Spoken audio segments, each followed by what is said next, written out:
Ed Wilson, horse riders are really frustrated at what they feel is red tape is a big hurdle for them actually getting access to this area we're in. Can you describe the area we're in and what's been happening? Sure. So my daughter is part of a group of young girls that have a stable locally.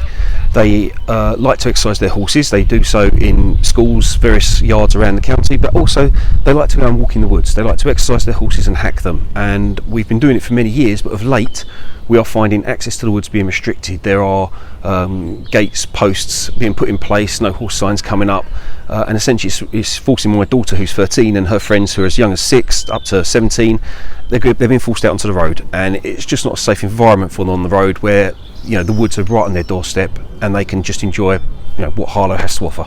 Because just to let people know where we are, we've got just behind us the Risdon Scout Camp. We're just off Parslow Road, Yep. Markwell Woods. Beautiful. It is this beautiful afternoon. Who have you been communicating with, and what in generally have they been saying? So our main cause for concern is a gentleman called Patrick Bailey. He's the Harlow Biodiversity Officer.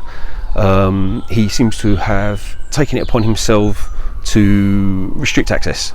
So a lot of this action has come from his actions, so the barriers, etc. We've taken this to the council and we've said, look, we've got young girls, they just want to enjoy their ponies. They're not jumping, they're not racing through the woods, they are literally just walking through the woods, but all we're getting is that the woods are not for horses. The most recent communication we've had is that the natural environment isn't suited to a horse, which is tragic that a horse is obviously a man-made piece of equipment. It just seems at odds. It seems to be contradictory and certainly an obfuscating kind of message that we're getting back from the council. Because you mentioned the only option is to go on the roads, and people will know not only the state of potholes, etc., but whether we're here on Parslow Road or we go out now towards Epping, these are dangerous roads, aren't they? It is, and there are byways that we can use. Obviously the forest itself does not have a byway, but there is one that traverses at the top, and that's what we use the forest to get to, and from there we can then get down to Bumbles Green, we can get across to the water tower, and so on and so forth.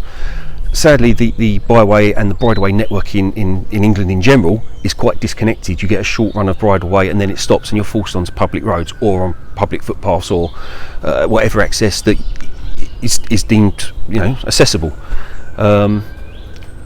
We recently hacked down to Howells Park Farm using this byway, but Howells Park Farm's been sold, so that ground's going. They have a cross-country course that's going. We are losing more and more ground to development, and what we've got here is just a natural resource that's perfect for the horses. It's close, and we're just being restricted from using it. We cannot use it.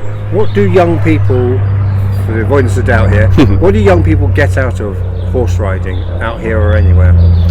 So my daughter's been lucky enough to have her own horse now for a couple of years. She is constantly working. She is up every day. She's out. She's active. She's strong as an ox as a result.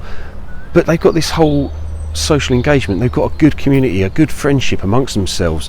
They're not hanging out on street corners wondering what to do. They're actually productive with their time. They're looking after a living creature. They're ensuring that its health is looked after, and they're just getting a whole world of entertainment out of it. And in conclusion, so your request to Harlow Council and other agencies is can we just have access to the woods like we have had for many, many years? There is plenty of woodland to go around. Our horses are not causing any damage. We are simply walking in the woods.